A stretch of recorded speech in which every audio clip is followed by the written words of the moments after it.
ખાતે બીએસએફમાં 6 મહિનાની ટ્રેનિંગ પૂર્ણ કરેલ અજુભા રણુભા ડાભી ડીજેના તાલે શોભાયાત્રા કાઢી દુગાવાડા પંચમુખી હનુમાન દાદાના દર્શન કરી સિયોરી હાઈવે 4 રસ્તા ગાય માતાના સ્ટેચ્યુના દર્શન કરી ગાય માતાના મંદિરના દર્શન કરવામાં આવ્યા। પ્રાપ્ત વિગત અનુસાર કાંકરેજ તાલુકાના સિયોરી ખાતે એક અજુભા રણુભા ડાભી નું ગ્રામ લોકો દ્વારા ભવ્ય સ્વાગત કરવામાં આવ્યું, જેમાં ઢોલ નગારા અને શરણાઈના સુરો સાથે ડીજેના તાલે બીએસએફ જવાનને કુમકુમ તિલક કરી ફૂલહાર પહેરાવી સૌપ્રથમ તેમના માતા પિતાએ પોતાના જાબાઝ દીકરાનું બહુમાન કર્યું। ત્યારે હવે કાંકરેજ તાલુકાના દરબારનું ગૌરવ વધાર્યું છે અને દિલ્હીમાં સ્ટુડન્ટ ટ્રેનિંગ સેન્ટરમાં પોતાની 6 મહિનાની ટ્રેનિંગ પૂર્ણ થયા બાદ પોતાના માદરે વતનમાં પાછા ફરતા ગ્રામ લોકો એકત્ર થઈ સિહોરીમાં વરઘોડો કાઢવામાં આવ્યો।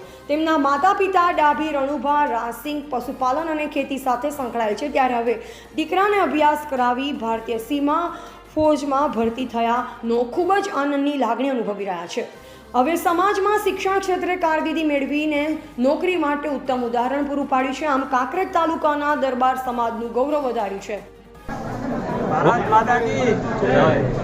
મારું નામ ડાભી અજયભાઈ રણુભા। મારું સપનું હતું કે હું આર્મીમાં જોડાઉં અને દેશની સેવા કરું, અને મારું સપનું આજે પૂરું થયું છે।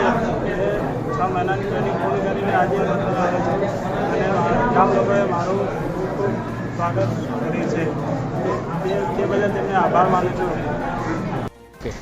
કાંકરેજ તાલુકાના મુખ્ય મથક સિહોરી ખાતે સિહોરી ગામનું ગૌરવ, અમારા દરબાર સમાજનું ગૌરવ ડાભી અજુભા રણુભા વજણી પાછી બીએસએફ જોઈન્ટ કર્યા પછી આજે પોતાના વતન સિહોરી ખાતે એનું આગમન થયું। બેઝિક તાલીમ પૂરી કર્યા પછી જ્યારે સિહોરીમાં એનું આગમન થયું ત્યારે ગામના તમામ સમાજના લોકોએ શોભાયાત્રાના માધ્યમથી આ દીકરાનું ભવ્ય સ્વાગત કર્યું।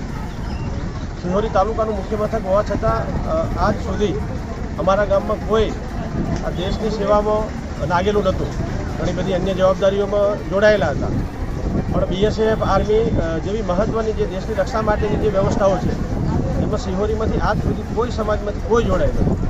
આજે અમારા ગામ માટે ખૂબ ગૌરવની વાત છે, દરબાર સમાજ માટે ખૂબ ગૌરવની વાત છે।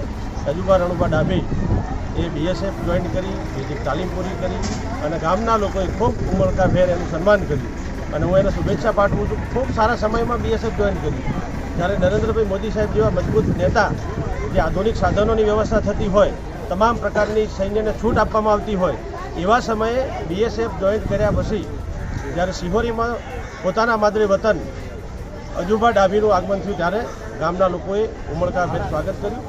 દીકરાને હું ખૂબ ખૂબ અભિનંદન આપું છું, એમના પરિવારના લોકોને પણ ખૂબ ખૂબ અભિનંદન આપું છું અને બાકીના સમાજના લોકોને વિનંતી કે 12 પાસ પછી દેશની રક્ષા કરી શકાય છે। આ દીકરો આજે લાગ્યો, આખા ગામના લોકોએ સન્માન કર્યું। આપને પણ વિનંતી છે કે જે આપણા દીકરા દીકરીઓ 12 પાસ કર્યા પછી કોઈ વ્યવસ્થામાં જોડાતા નથી તો દેશની રક્ષા માટે આપણે કામ કરી શકાય છે, એવી વિનંતી પણ કરી।